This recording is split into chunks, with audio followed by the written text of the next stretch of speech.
Should the Niners re-sign Laken Tomlinson? Depends on the price, but probably. I'm here. Because I don't even know if he's better than DJ Jones, but the Niners don't have the same ability to develop offensive linemen they do defensive linemen.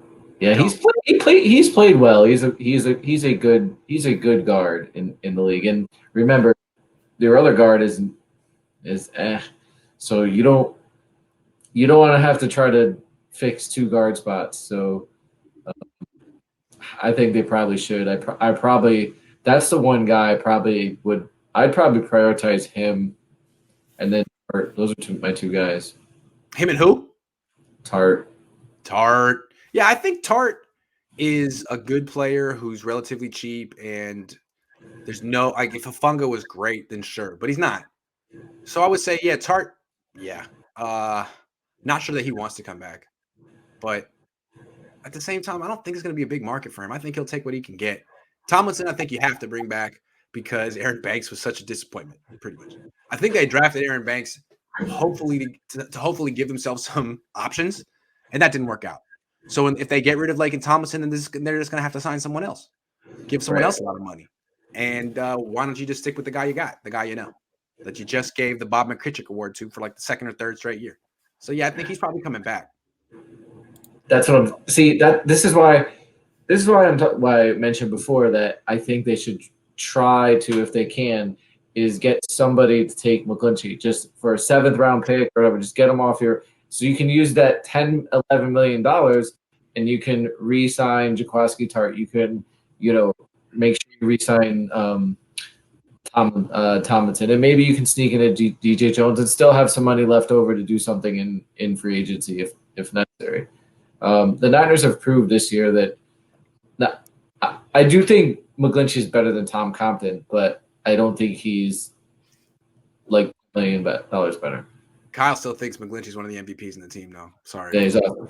Oh, Grant, you and Jason laughed when I picked the Bengals. Well, who's laughing now? What? Who day? Yeah, good job, man. I wasn't that impressed with them when I saw them in person a month and a half ago, but I guess Burrow did have a messed up finger, and they're a young team, and they've continued to improve. Lance fan, but Jimmy will always have my respect. Yeah, mine too. It's crazy. It's crazy when you have a quarterback, how that changes a team. It's just funny how he's leaving and people are saying that, but when Kaepernick left, people were like, dude, goodbye. I hate you. Burning your jersey. And yeah, he did lose 16 of his last 19 starts, but what if Jimmy had been on a team where everyone retired and the coach left and you had Jim Tom Sula? Like, that could happen to him too. So, but people respect him. I get it.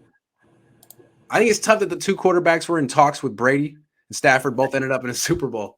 Congrats on a great career to San Mateo kid. Okay, so the Niners didn't want Patrick Mahomes, won a Super Bowl. They didn't want Tom Brady, Super Bowl. They thought about Stafford, couldn't pull the trigger about to win a Super Bowl. Every time the Niners make a decision on which quarterback they don't want, he wins a Super Bowl. They just got to be like George Costanza and do the opposite of whatever they decide.